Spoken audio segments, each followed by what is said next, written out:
Yang mau kita bahas bakal kalian ingin menjadi advokat ke depan, dan kesempatan juga ada untuk verifikasi akreditasi berkala dari Kemenkumham 2024 yang akan datang. Bertautan bertepatan dengan keadaan yang demikian itulah makanya DIPA ini digelar sesungguhnya. Saya kira demikian saya sampaikan sebagai pembuka kata dan sekaligus membuka DIPA Peradin 8 Sumatera Barat dibuka. Terima kasih.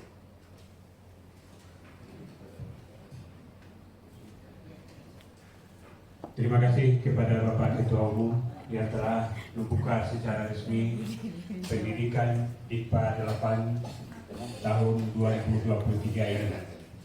Kemudian untuk acara selanjutnya, pendidikan DIPA 8 pada pagi hari ini akan disampaikan pembawa ataupun pemandu materi kita pada pagi hari ini langsung disampaikan oleh Bapak Ketua Umum kita.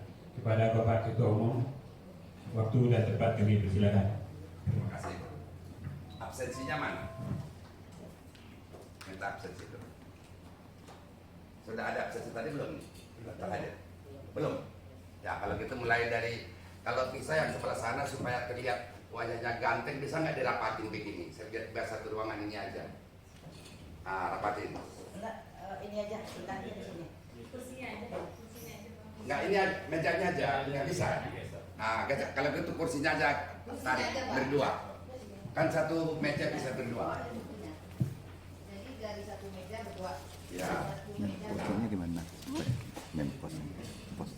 Jadi. Assalamualaikum Mas Yuna. Baik, assalamualaikum warahmatullahi wabarakatuh. Waalaikumsalam warahmatullahi wabarakatuh. Selamat datang Ketua di Kota Padang. Jadi perkenalkan, nama saya Akhil Mulyo, sarjana hukum, alumni dari Fakultas Universitas Eka Sakti. Saya berasal dari Kota Padang. Sekian Ketua. Assalamualaikum warahmatullahi wabarakatuh. Terima kasih. Lanjut. Baik, saya Abdul Aziz, Pak, alumni Universitas Dharma Adala, sarjana hukum, berasal dari Kota Padang. Lanjut. Perkenalkan, nama saya Asmara Surya Pratama, alumni daripada Universitas Bung Hatta, tinggal di Pariaman. Pariaman ya? Iya Pak. Ya, lanjut. Perkenalkan, nama saya Sultan Nasution, sarjana hukum, alamat dari Penyambungan Mendeling Natal, Fakultas Syariah dan Ilmu Hukum, Institut Agama Islam Negeri Padang Sidimpuan. Terima kasih Pak. Lanjut. Perkenalkan, nama saya Devi Lovely Dwina, sarjana hukum, berasal dari Solo, tamatan Universitas Eka Sakti. Assalamualaikum warahmatullahi wabarakatuh.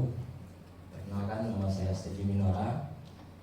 Saya alumni dari Universitas Andalas, berasal dari Batu Sangkar. Batu Sangkar ya? Ya. Ya. Sini Pak. Assalamualaikum warahmatullahi wabarakatuh. Perkenalkan, nama saya Andi Mardizon, sarjana hukum, asal Solo, Fakultas Hukum Universitas Eka Sakti Padang. Terima kasih. Assalamualaikum warahmatullahi wabarakatuh. Perkenalkan, nama saya Merianto, sarjana hukum, berasal dari Batu Sangkar juga, lulusan Universitas Bung Hatta. Demikian, terima kasih. Assalamualaikum warahmatullahi wabarakatuh. Tinggal di mana tadi? Batu Sangkar. Batu Sangkar. Jadi dua orang dari Batu Sangkar nih? Rupanya iya Pak. Jangan begitu. Ya. Iya Pak. Iya, karena belum selesai kan. Ya. Anda tahu ada lagi yang dari Batu Sangkar Pak. Dua Batu Sangkar. Lanjut. Perkenalkan, nama saya Vicky Dinata Evin, sarjana hukum Universitas Dharma Dalas, asal Kota Padang. Ya, lanjut. Assalamualaikum warahmatullahi wabarakatuh. Perkenalkan, saya Farhan Nugraha, asal dari Kota Padang, alumni dari Fakultas Hukum Universitas Andalas. Terima kasih.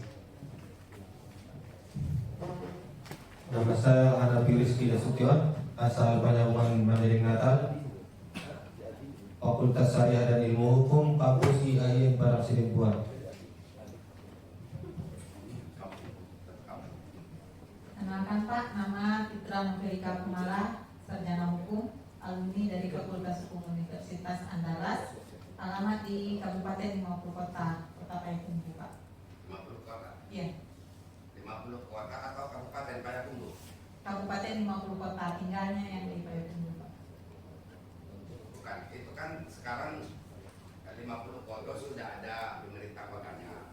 Iya. Nah, kemudian kabupaten ini domisilinya di kabupaten atau di kota? Domisilinya di kota Pak, alamatnya di kabupaten. Oh gitu. Apa itu? Ya udah kan. Ya. Kamu nanti naik taksi Bluebird ya, naik taksi Bluebird. Udah, tenang aja. Ya. Lanjut. Cukup perkenalannya Pak, sudah lengkap semua. Sebelumnya mohon maaf atas keterlambatan saya Pak, mungkin mengganggu sedikit acaranya. Perkenalkan, nama saya Usnaini, biasa dipanggil Una. Saya berasal dari Maninjau, tamatan tahun 2021 dari Universitas Teguh Umar di Aceh Pak. Ya. Iya Pak, sekian, terima kasih. Domisili di Maninjau Pak. Maninjau? Iya Pak. Alumni Universitas Teguh Umar di Aceh. Aceh. Iya Pak. Maninjau itu masuk kabupaten apa? Kabupaten Agam Pak. Agam ya? Iya Pak. Oh. Di Danau Maninjau. Iya tahu. Iya. Di sana kita ada kan? Di sana kan kita ada. Udah kenal belum pengurus kita di Maninjau di Agam? Iya Pak. Pak Febi Sihalho. Ya. Iya. Itu saya masuk ke anggota Pak. Tabel ya? Iya. Kalian sekarang kan Prodikpa ini.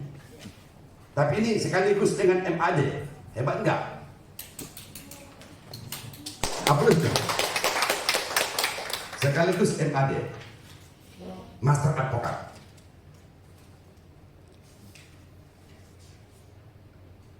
Jadi ya itulah mungkin hadiah kalian beruntung bagi yang mau, kecuali tidak mau. Makanya yang 2 orang dari kampung itu benar-benar perhatikan. Mungkin nanti bisa kamu tawarkan sama yang ada di sana, di Penyambungan.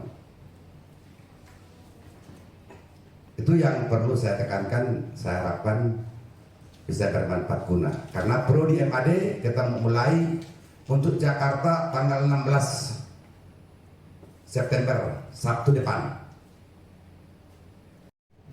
Cukup? Panitia sudah dibagikan materi?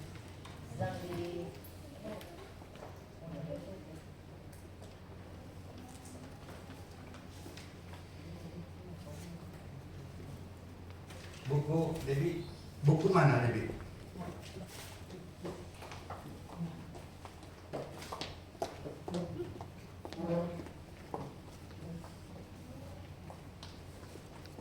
Coba lihat dulu slide-nya itu. Tapi sebenarnya sih nggak usah. Sudah ada kok sudah ada di situ kok fotokopinya. Nggak perlu.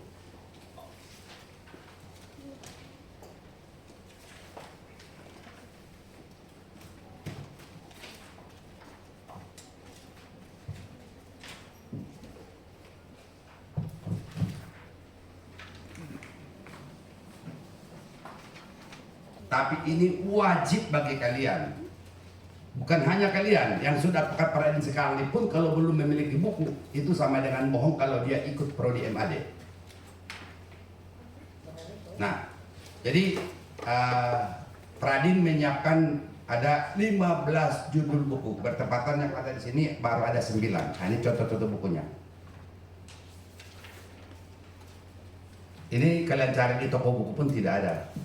Karena ini dulu sudah saya tarik dari peredaran sejak 2010, 13 tahun yang silam. Yang sudah hilang dari peredaran. Kenapa demikian?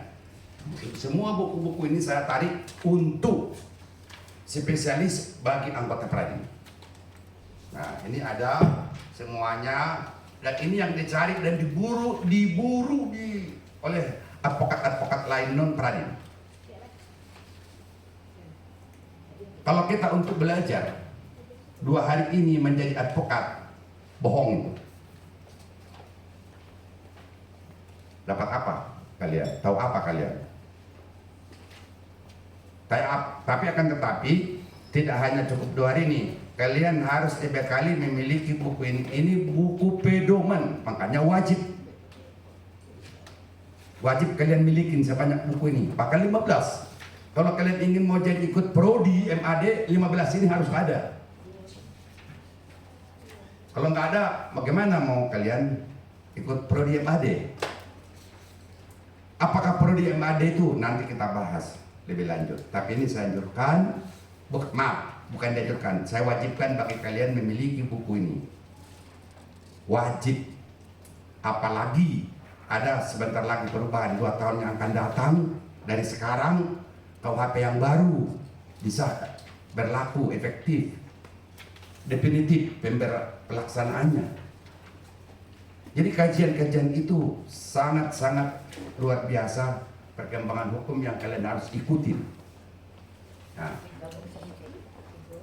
ya tolong itu untuk mendapatkan buku ini bisa melalui saya, bisa melalui DPP, langsung melalui DPW juga bisa. Nanti bisa kalian koordinasi pesan.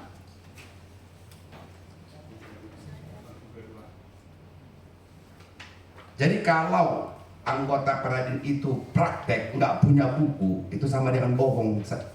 Kita ini advokat. Kita advokat. Senjata kita hanya buku, bukan bedil.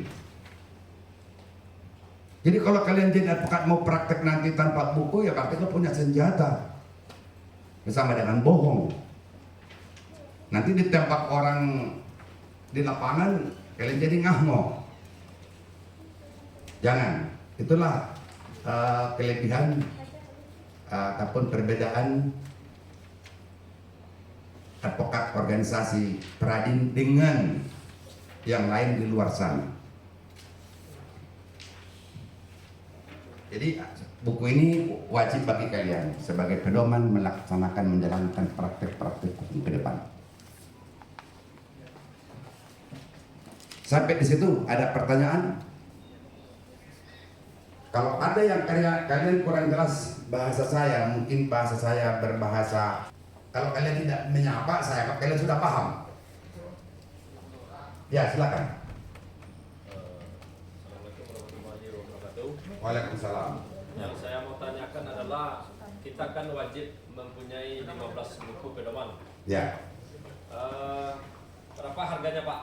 Nanti panitia itu yang tahu tuh. Oh. Saya bukan badan. Bisa menerang. Kamu udah punya? Nah, coba kasih share ke dia. Sudah di grup Pak.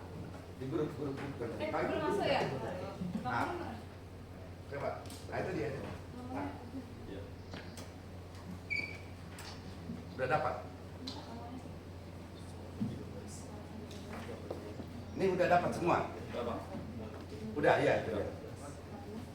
Ini udah. Nah, ini.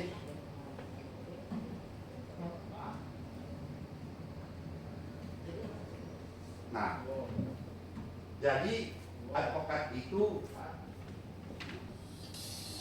ini mau saya luruskan dulu cara kalian berpikir. Kalau sudah pakai gelar profesor, doktor, hebat. Ya, Nasution.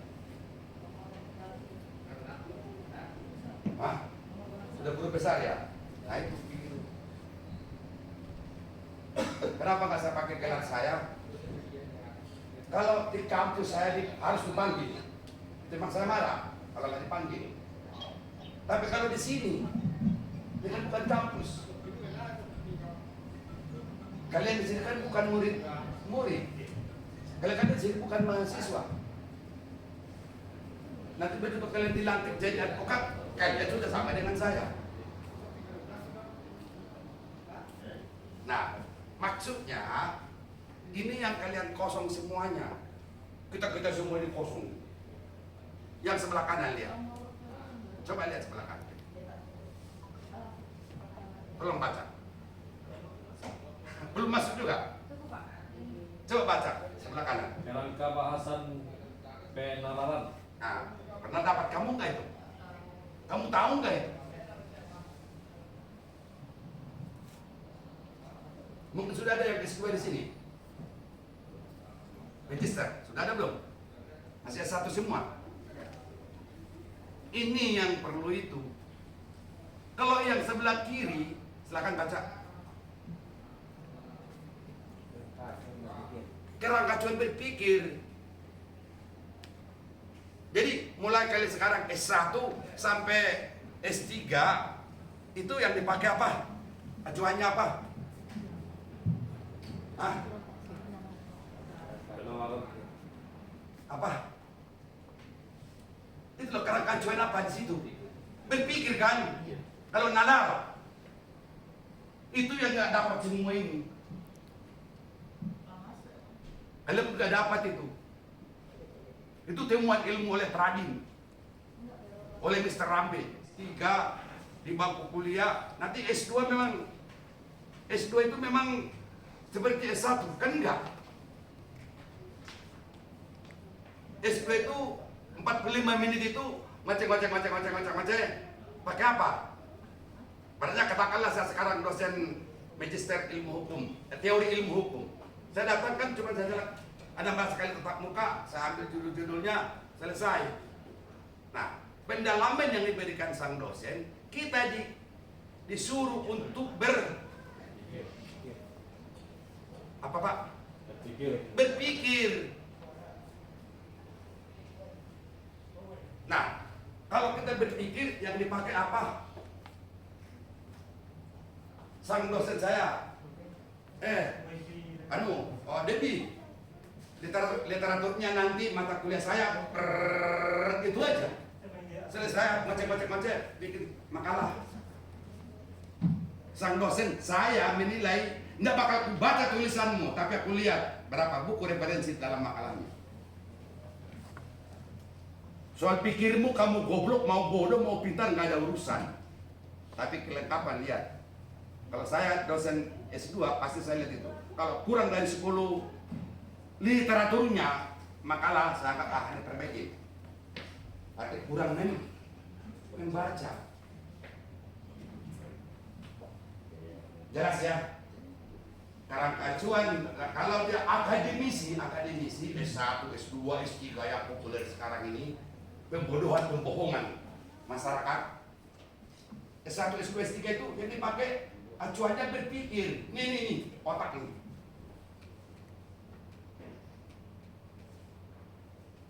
Suruh baca. Masa profesor suruh baca? Enggak lah. Jadi S1, S2, S3 itu seperti itu, kita disuruh baca. S1 masih lumayan, masih ada dialog, masih ada diskusi-diskusi.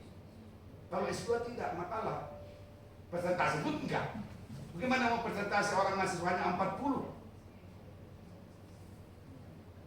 Sang dosen milik seperti saya meriksa. Saya lihat yang tadi. Saya lihat judulnya, analisisnya, kalau S2 analisis ya. Analisisnya, lihat literaturnya, ya udah mau malam mau melintangi si muka tulis apa bodo amat, gua pikirin. Itu kenapa? Karena kalian itu disuruh, kita ini disuruh berpikir secara analisis. Intinya S2 itu tesa dan anti tesa. Jadilah tesis, kan itu. Begitu juga S3. Yang saya lihat hanya apa? Penelitian. Apa penelitiannya ini? Lihat. Semua kita disuruh berpikir. Nah, kalau di profesi advokat, tadi kan kita berbicara akademisi. Kalau saya jabarkan lebih itu. Kalau saya jabarkan lebih jauh nanti ini sudah masuk materi MAD. Kasihanlah. Nanti MAD aja kita ketemu. Ini saya jabarkan lebih jauh ini bisa 4-5 kali tatap muka itu.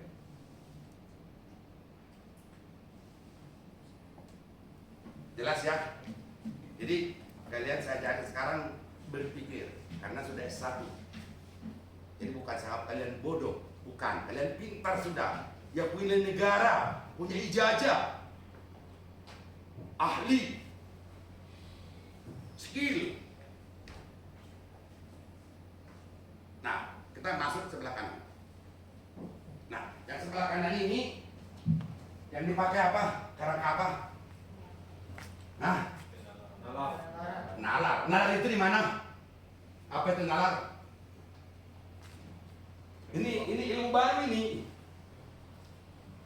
Pengembangan. Nalar. Penelaran. Pengembangan suatu masalah, suatu objek. Kira-kira seperti itu, Pak. Wawasan. Ini soalnya berat ini. Buat apa kita melangkah ke depan nanti kalian jadi advokat, sampai jadi advokat jadi ngah-ngoh. Saya nggak mau kata saya seperti itu. Kalau perlu otak saya ini saya pindahkan ke otak kalian, itu yang benar. Silakan.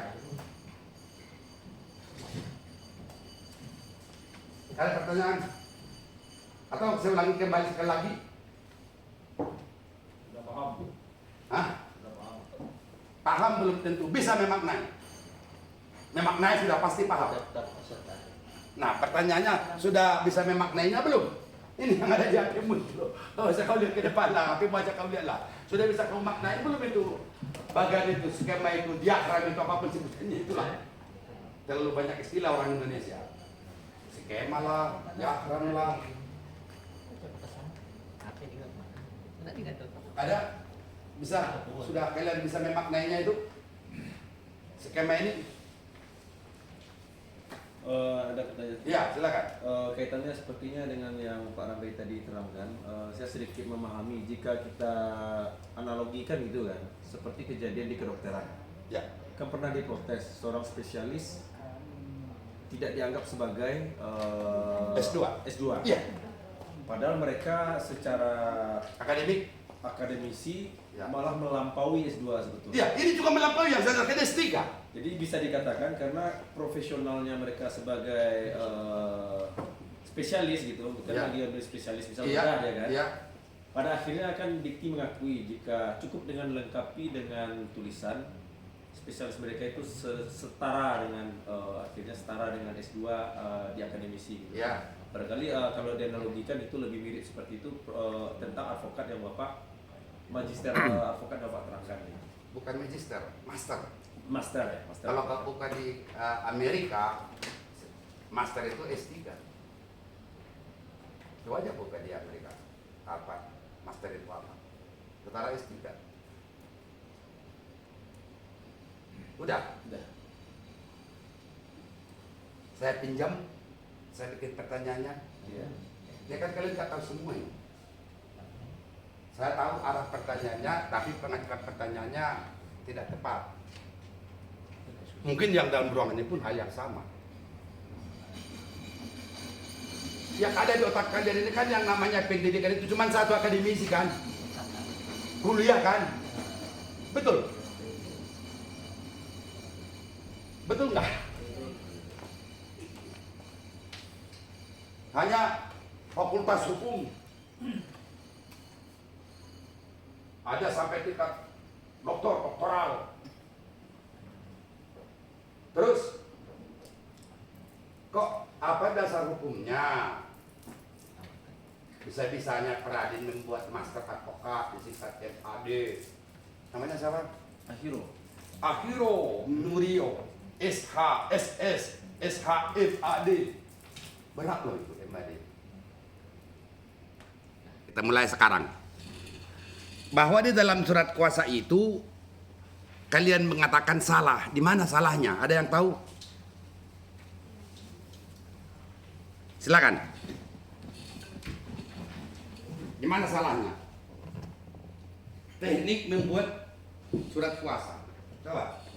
Di mana? Jangan dulu ini, jangan yang salah nggak ada ya. Nggak ada Pak, ini kan yang Nanti kalau mana kalian pilih mana?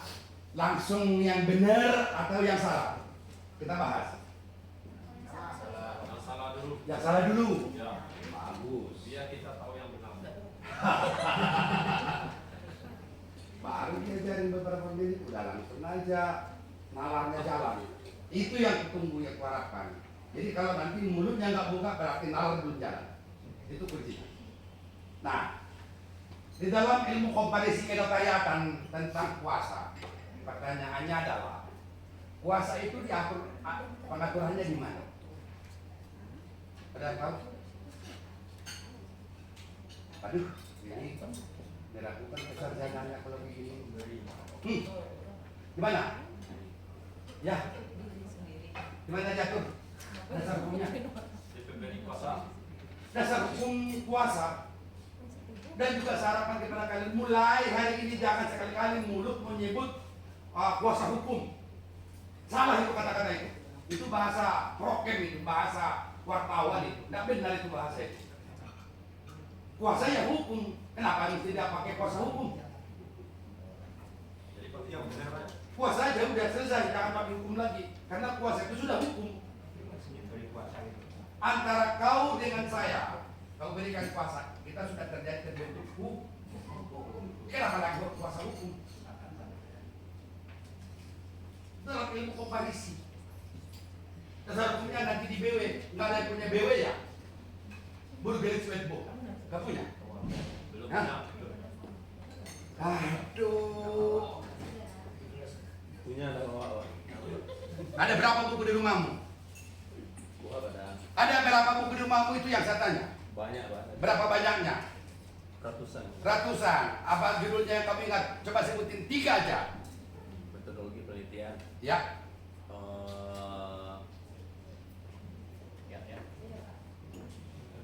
Ragu. Nah, berarti nggak percaya, saya nggak percaya kesarjanaannya. Tapi di rumah saya banyak ribuan. Sebutin, jangan 50 pun saya sebutin judulnya.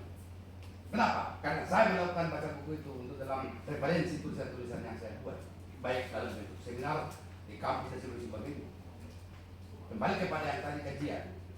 S2, berapa buku di rumahmu? Berapa judulnya? Coba sebutin. 3 aja. Hehehe, udah. Sudah bukan itu. Dokter, tanya, ada berapa buku di rumahmu? Banyak, berapa banyaknya? Coba sebutin 5 aja. Kenapa? Wajib 5 aja, hafal 100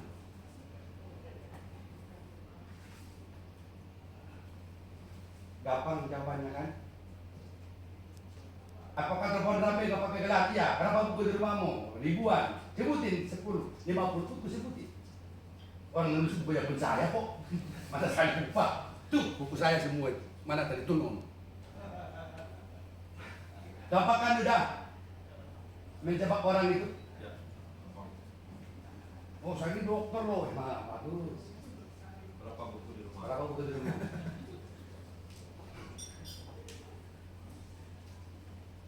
Banyak. Banyaknya berapa? Lebih 100 ya? Kalau sebutin dong 5 aja bukunya. Ya udah. Karena itu harus melekat sampai mati.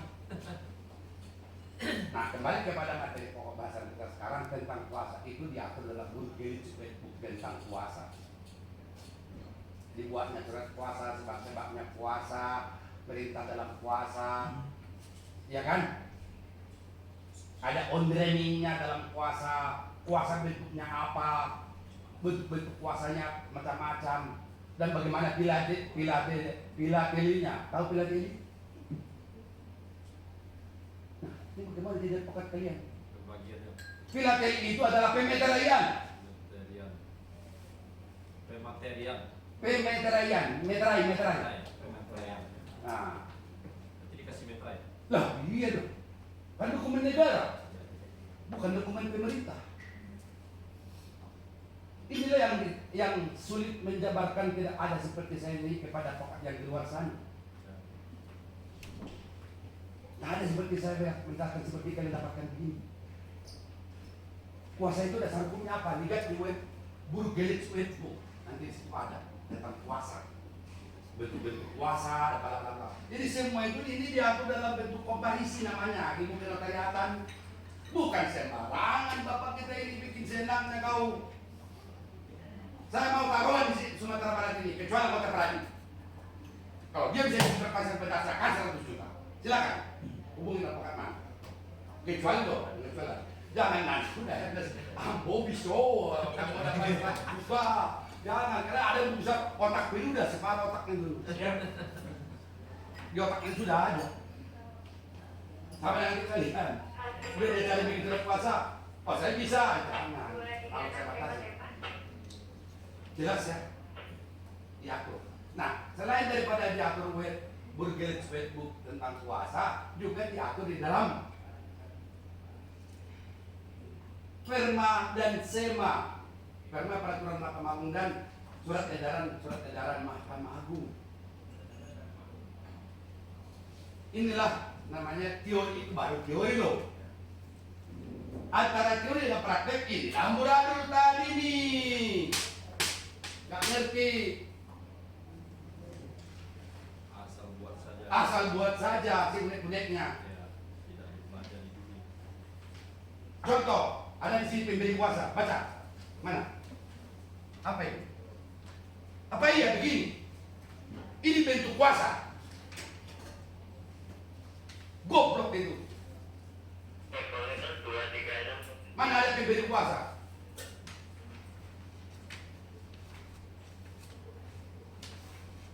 Ini sudah mengangkat bentuk-bentuk kuasa ini, sudah dikomparisi tidak pernah ada itu.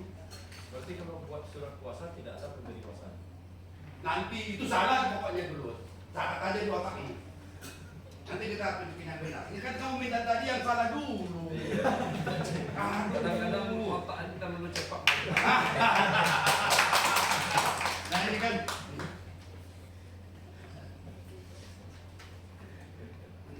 Nih, apa ini? Ini ada bentuk kuasa begini. Sudah melanggar bentuk kuasa dalam Burgerrechtswetboek gitu. Dah. Itu satu. Yang salah fatal di sini apa? Apakah sudah tepati? Pakai kop surat bukan dan berhak memakai gelar menyandang master advokat. Ada dasar punya karena kalian ini tidak tahu.